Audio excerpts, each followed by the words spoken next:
Hi again, everyone. I'm Brian from Strong Coffee Marketing. I'm joined by semi-professional curler Duncan and canned haggis enthusiast Iain. Now, Iain, I want to stop for a second and talk about haggis. Yes. I'm going to let you in on a little secret. I've secretly been using the Google machine to locate some local haggis so you and I can try it around Christmas time. Okay, I wonderful. came across the other day canned haggis. Have Right. you ever had canned haggis? I don't believe I have. No. But you want to try it, right? Well, no.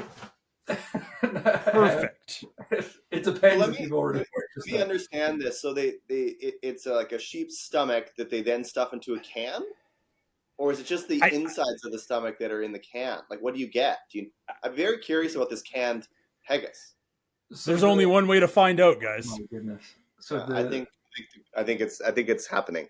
oh my, I'm concerned. Don't read the ingredients list on the back of the can and we'll be Okay, maybe I'll take the label right off and we'll just give it a go. I don't know if we microwave it. I'll figure it out. But let's set a date for that. I'll Not get some canned microwave it haggis in in. the office. Do not microwave it in the office. Yeah. Okay. And while we're on the topic of shopping, I know since our last episode, Black Friday and Cyber Monday happened. Anybody pick up any good deals? I know I'm talking into a new camera that seems to be so far so good. Anybody pick up any good deals? Christmas presents. I mean, that's the time to buy them. So yes, absolutely. Okay. Don't say what they are because I know they're for us. So we'll leave it at that. Perfect, Duncan. Thank you. Ahead. So without further ado, we've got lots to talk about today. So let's get rolling.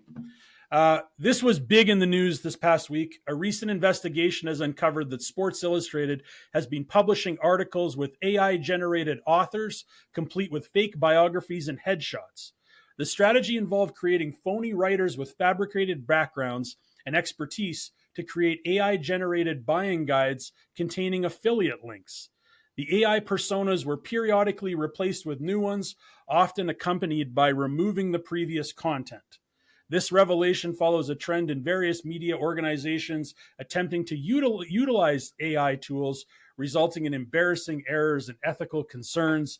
Um, I'm interested to hear your take on this. Before we get to you guys, I put this same question out on both our Instagram account and our LinkedIn page, and basically shared this article and asked people, what do you think of this? Where do you come out on this? And I gave the three options of it's shady and deceptive, I'm okay with it, and at least disclose to me that this is AI. On LinkedIn, 75% said if you disclose it with me, I'm good, and 25 said shady and deceptive. Instagram was a little bit more even across the three choices. But yeah, this made some real headlines towards the end of last week. And I think the big thing here is more talking about the ethical side of things and creating these fake people and saying this content was created by these fake people, not necessarily the fact that AI is being used to generate content, because that's already happening. Duncan, where do you sit on this? What are you thinking? I mean, I think it's a kind of an interesting dilemma because you look at Sports Illustrated, you look at news websites. I mean, even in the financial world, especially with stock updates, there's a ton of AI generated content that's there that just gets manually fed out. But you also have this sort of culture from a news standpoint, and I guess Sports Illustrated as well, where there's this transparency of who is writing the content, where they always have like, this is the author, so they have this experience so that you can trust what is being written. So I understand where there's not really a solution to what an AI author would look like and if we would deem that as a trusted source. So I could kind of see where Sports Illustrated went with this, where they're trying to it's a little deceptive that they're using a fake person, and I don't think that is the right approach, but it does ask the question, what is the correct approach? Like, is it that you put an avatar and you put a little AI symbol, like that's the universal thing? But I don't think society as a whole, we've come up with like a way to describe content that's written by AI, so that everyone's like, oh, okay, this AI wrote this. And then the second side of that is when you work or integrate with an AI, usually they're not just like writing all the content. There's a human behind the scenes who is giving it the inputs and guidance to build an article with certain criteria. So then the question becomes, is it really the AI's content, or is it like the prompt writer into AI that should be getting the credit? And again, I don't think we have a universal solution to what that looks like. So I can see why these conversations are happening. I can also see why this is a complicated issue. It's like the train's driving too fast and we don't know how to drive it yet, basically. Well, I wouldn't necessarily say that. I just simply say that, there's certain things that there's no rules around it yet. So it's a little bit of the Wild West where there's no understanding of if you should do this, if it's ethical to do this or not. And I think, we have to figure out what that might look like through these trial and errors and this public shaming of Sports Illustrated. Like it's just a reality until we come up with, universal solutions for this kind of content. Iain, what about you? Yeah, I agree with all that. I think, I think part of the reason Sports Illustrated were so embarrassed by what came out was that this had been outsourced to a third party. The buying guides had been outsourced, and I don't believe they actually knew necessarily that this was how it was being done. As Duncan touched on, I think that the problem with the way it had been handled, to me, was that it was essentially designed to deceive. It was made to look as if it had been written by a real person. They went as far as getting artificially generated photos of the author, creating an artificially generated biography of the author that talked about them, loving time on their parents' farm and spending time with their dog and things like that. So it was designed to deceive. Whereas I would have zero problem with it if there was a line at the bottom that just said this article was artificially generated and reviewed by our team, or something like that. Mm-hmm. Something very simple and straightforward. It doesn't need to go into a lot of detail. So yeah, and I think another ethical issue for me, I guess, was that because it was buying guides, it was essentially product reviews.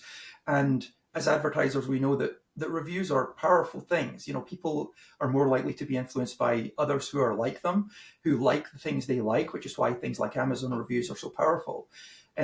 So writing it in the style of a review or a buying guide, I think it adds an additional layer to the fact that it's deceiving. But we are in the world, we're moving into the age of deep fakes and things like that, where you really can't trust what you see anymore. So I think as consumers, it's just something we need to be aware of. And they probably figured out that, this, whatever the article specifically was talking about, with the buying guides, like you could tailor the author to be that sort of key demographic with the content. And I think that's what I guess it becomes tricky too, because then you start getting into the question of reviews, and reviews were built on trust. So it kind of opens up a lot of cans of worms when you start creating all these fake people. I mean, I think we've all probably seen those tools that allow you to create a completely fake face from using AI, because there's a lot of there's software and tools out there that just have collected all this information of what people look like, and then they create a brand new person. And we always wondered how that was going to be used, and I think now we're starting to see it. It's interesting. Yeah.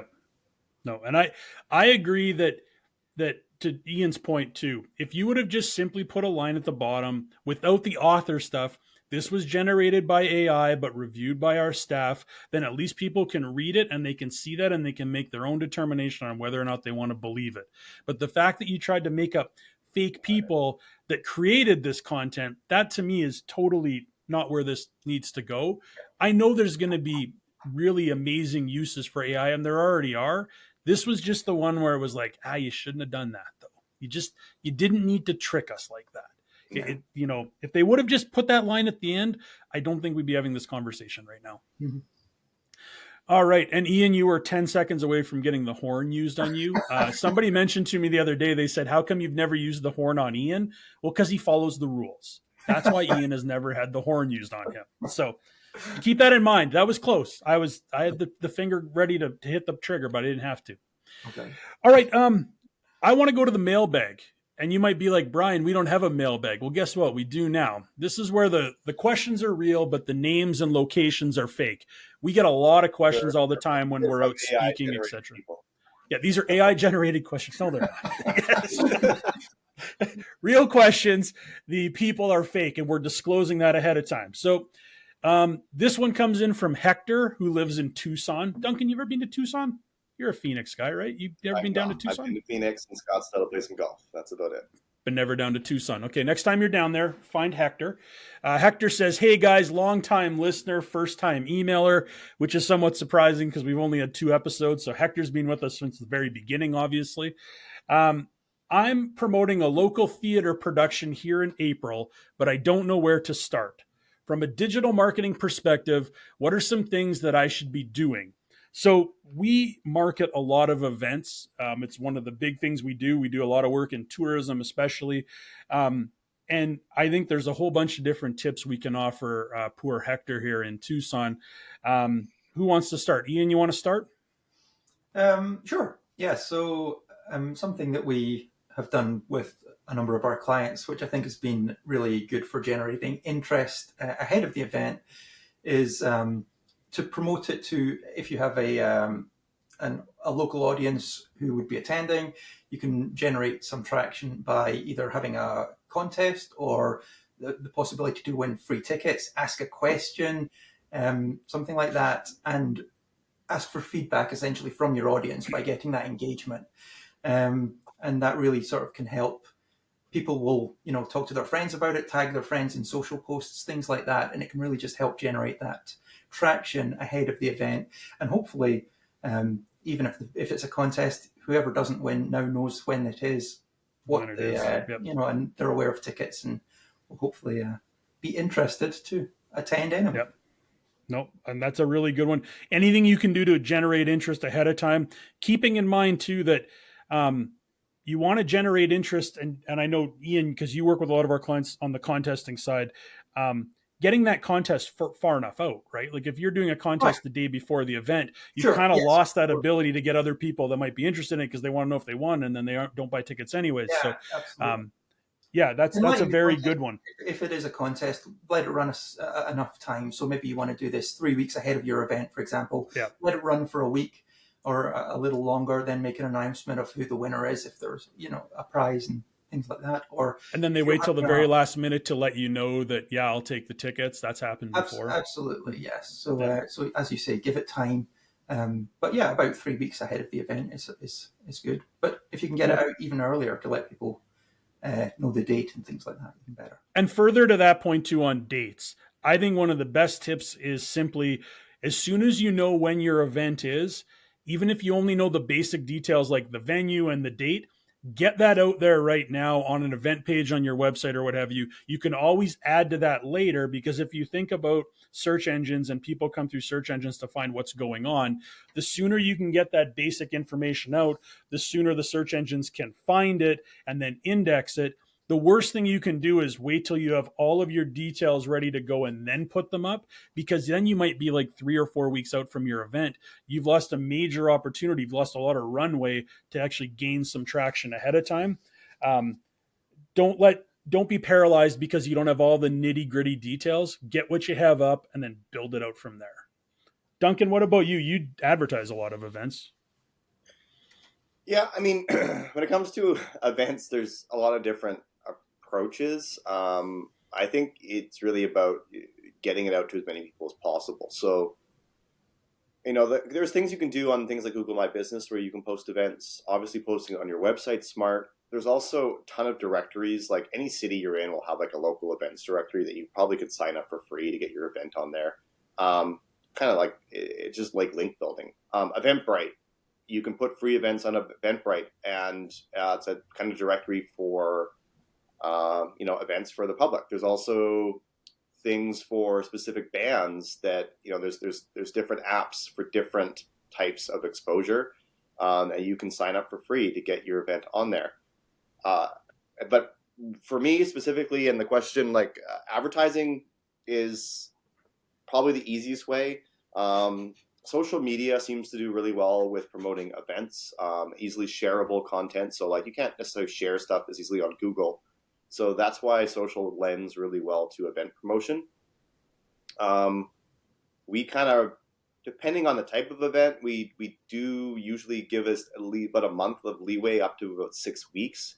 People tend to be aware of events early, but won't commit until they start seeing either tickets selling out or the event is coming close, especially if it's an outdoor event. At outdoor events, people wait until they know the weather's going to be good before they buy their tickets. And once they know that, they just go and buy all within like that last week.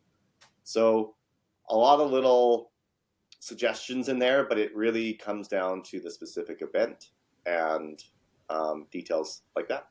Yeah. Iain, you know what? We're forging ahead. Oh, okay. I think we're going to forge ahead. I have one more before we get going to talking about marketing events. We talk so much about what you need to do to market event beforehand. You also need to think about what you can do after the event is over. So as you're inside of the event and you're going with the event, grabbing photos, grabbing videos, starting to think about what kind of content can I grab now that I can use to market the event next year. Because one thing we see all the time when we talk about marketing events is people are like, oh, I don't have any photos to use in my ads or on my posts. I should have collected more last year. So Yes. use that event as an opportunity to start collecting more content. And then even after that event is over, you've got some momentum because you've been doing all this stuff in a lead up to the event. What can you now do? Can you start plugging the next event? Maybe it's next month or next year. Keep that momentum going, and don't just kind of think the second that event is over, I'm just going to fade away into the background again. It's an opportunity to keep moving forward and keep that momentum going, and maybe talking about something else that's coming up next time. So Yes. Duncan has returned. Duncan is still somewhat frozen, but Duncan, we're gonna make it work through editing, through the magic of editing.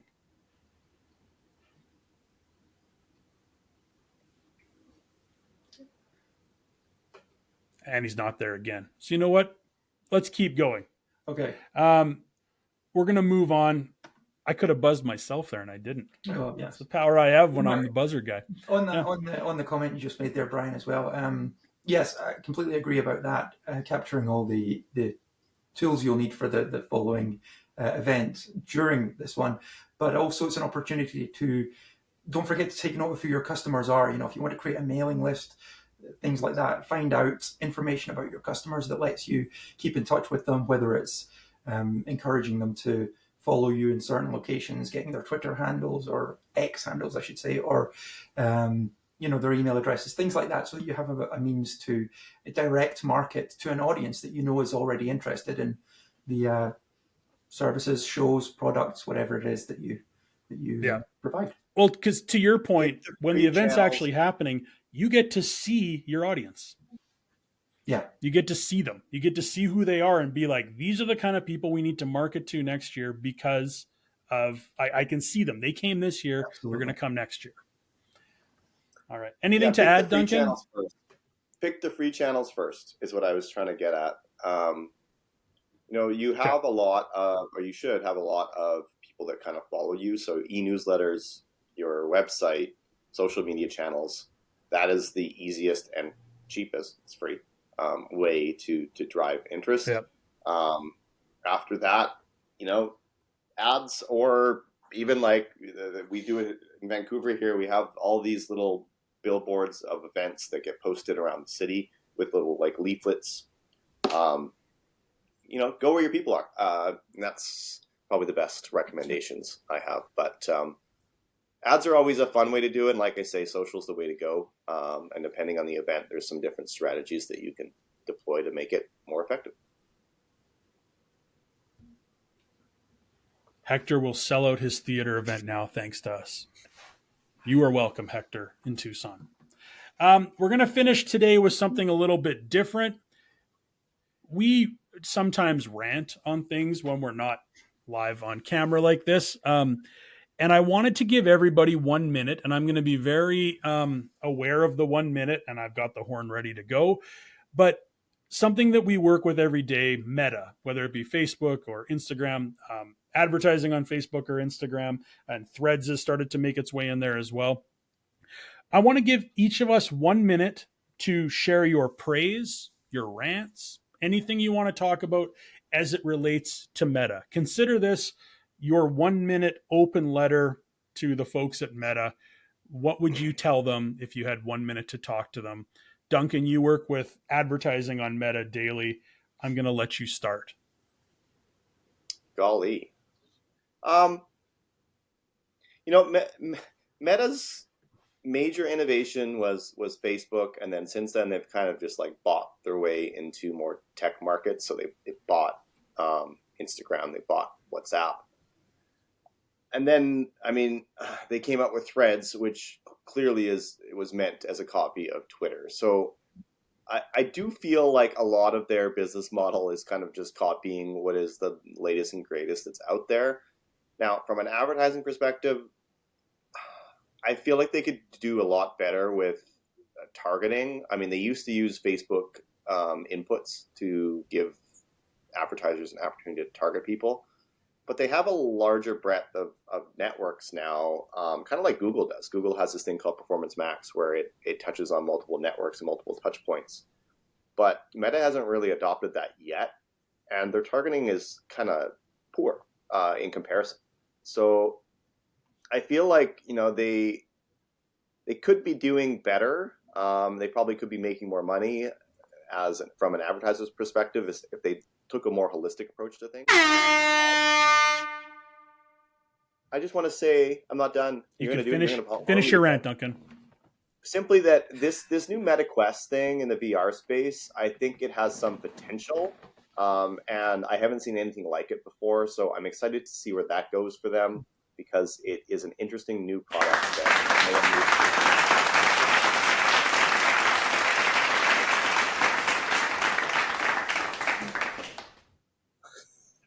I'm on a set of Friends now. Encore.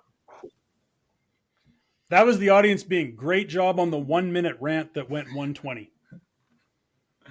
Duncan, you bring up very valid points. I do agree that, they came out with the big innovation, Facebook. That was their big one, obviously. But ever since then, they've been kind of just grabbing stuff, right?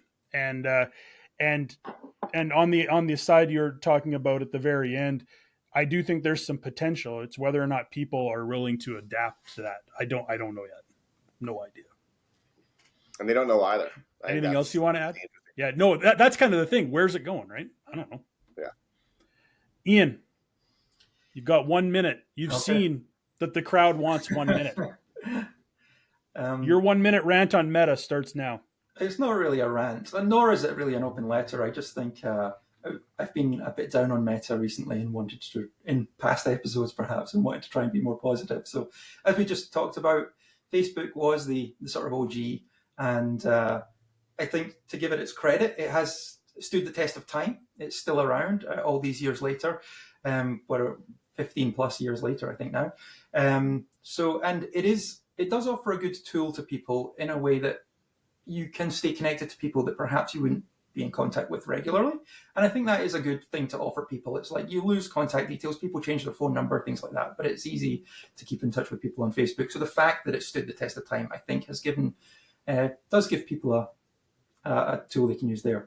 As you mentioned, they bought out WhatsApp. Being from Europe, I know it's not as widely used in North America, but being from Europe, I use WhatsApp quite a lot. I'm glad they haven't ruined it, so that's a positive. But they did change their privacy policy back in 2021 so that they can collect a lot more data. So I'm not super happy about that, but it is what it is. And finally, their large language model, Llama 2, that they've been working on with Microsoft, is open source. So I think they need to be, or mostly open source. I think they should get some credit for that.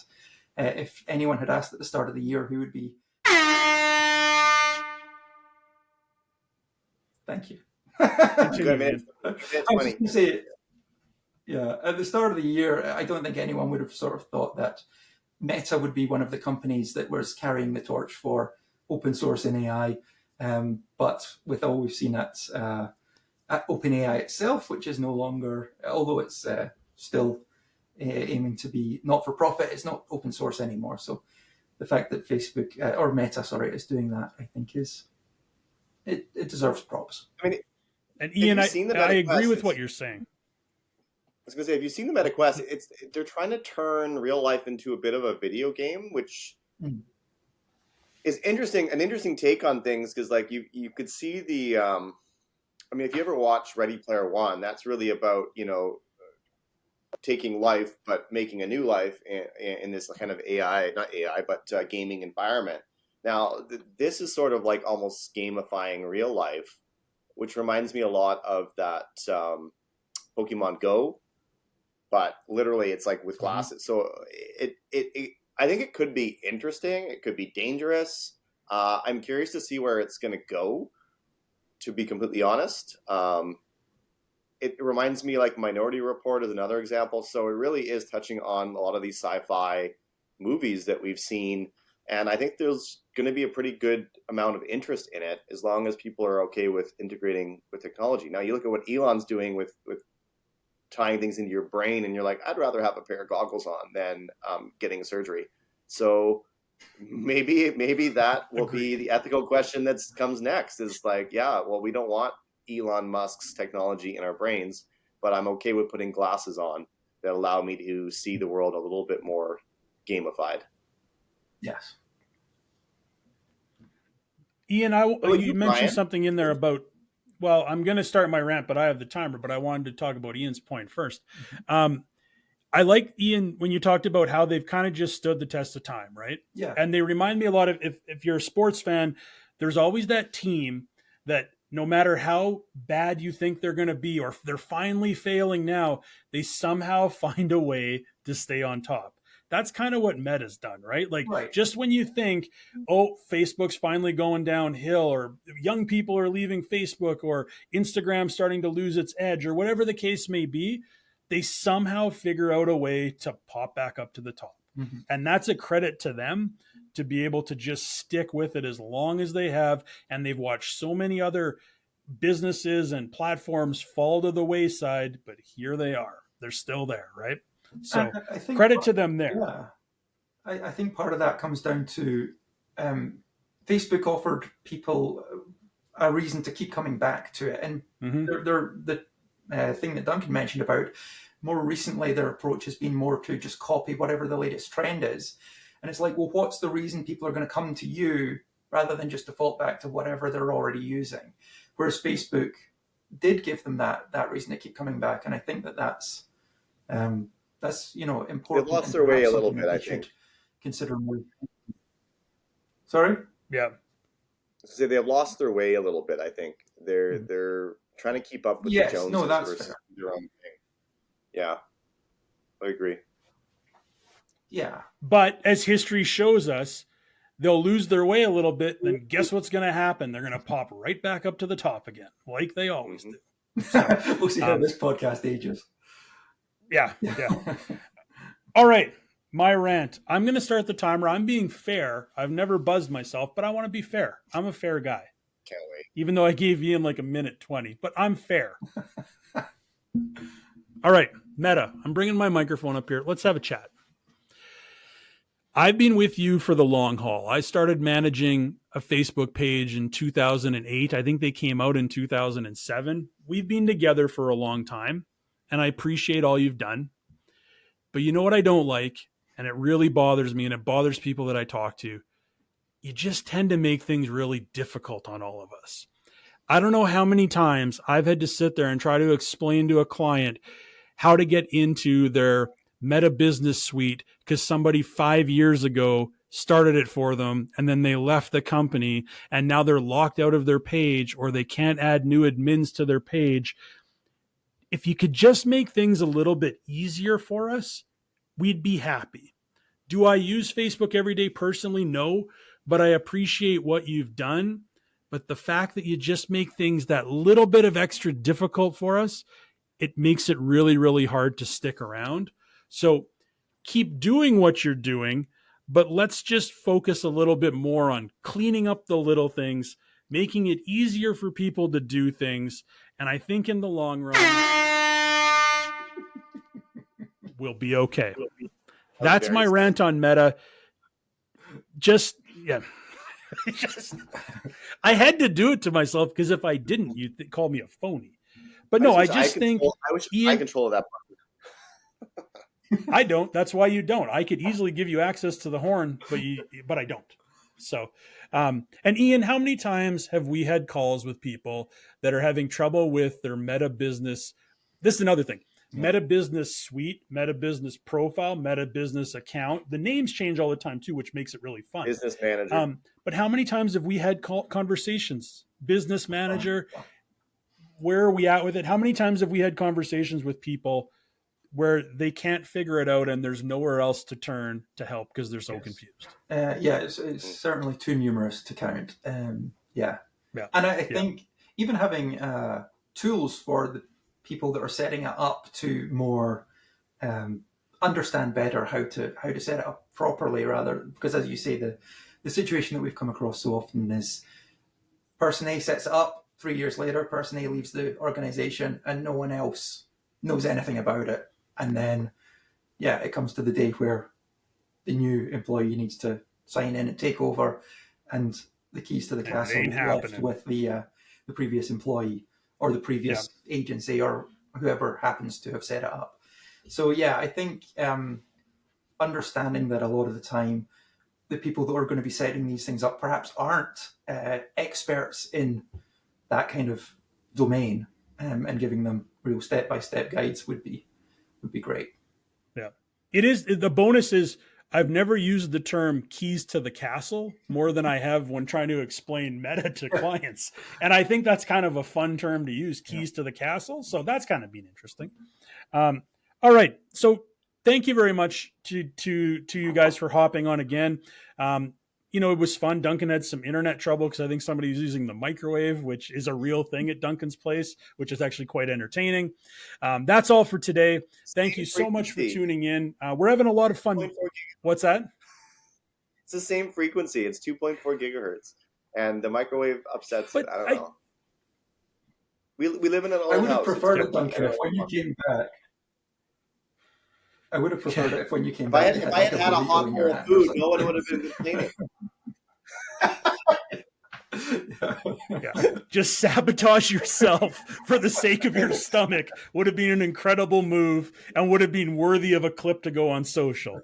I don't know if Santa's out there and Duncan needs a new microwave for Christmas. Maybe you could hook him up. But we are having a lot of fun doing these. We've heard some positive feedback, so we're going to continue to do these because they are a lot of fun to do.